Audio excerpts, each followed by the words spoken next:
Afreen Hussain. I'm currently practicing in Kolkata Alipur Judges Court.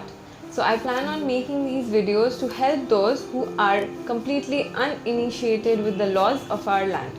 So in today's episode, we are going to talk about the rights of a tenant.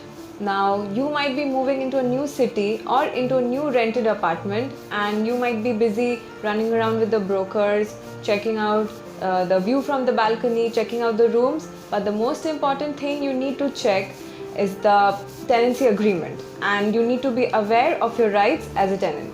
So before we begin, let's know what tenancy refers to. Well, tenancy refers to occupancy or possession of any land or property or building by title, either through lease or by payment of rent. Apart from the basic condition that a tenancy agreement is for 11 months, each and every term and condition should be mentioned in your contract. So let's begin. Number 1, you as a tenant have a right to a house which is fit to be lived in. Unsafe conditions such as bad wiring or plaster coming out from the ceiling, holes in the floor, etc. are considered unfit completely. It is your landlord's responsibility that he provides you with a house which meets the minimum standards of accommodation. Next, you as a tenant have the right to be informed of all the contents, terms and conditions of the contract, and upon your consent only, the agreement shall be signed by both the parties, and then only it becomes a valid document.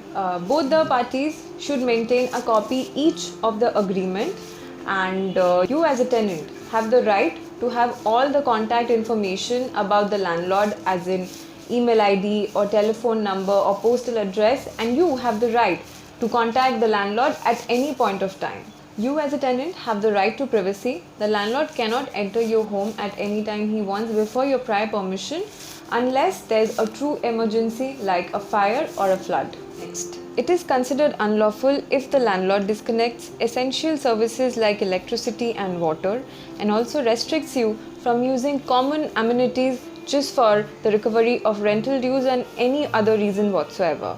If the landlord executes any such brutality, you as a tenant have the right to go to the rent control court to restore all your essential services, and also you can take action against the landlord.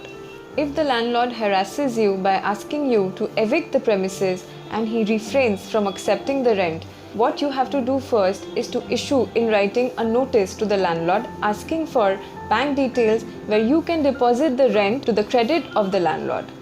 If the landlord fails to respond, then you can send the rent via money order. If this attempt to pay the rent also fails, then you can immediately file an application to the rent control court where you can pay for the rents. As far as eviction is concerned, your landlord has to file a petition to the rent control court to seek your eviction.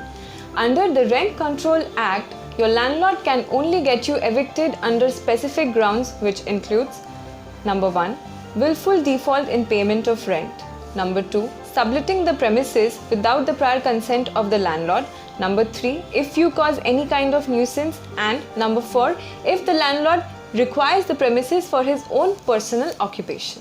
Now we'll talk about few rights which are often looked over. You as a tenant are entitled to reimbursement for any repairs you carry out, which are actually the landlord's responsibility. You as a tenant are entitled to have visitors overnight or for short periods, until and unless it's completely forbidden in your tenancy agreement, but the landlord needs to be informed if you have a guest coming over. You as a tenant are entitled to a certain amount of notice period when the landlord asks you to leave, and also the landlord must return the deposit to you at the end of your lease term. Our constitution gives as much right to you as it does to your landlord, so you need to be aware of your own rights and you need not be scared to implement them when required. Tenancy is a very vast topic with each state having its own bylaws. So if you want me to discuss about this topic in further details, please do let me know in the comments below. Thank you.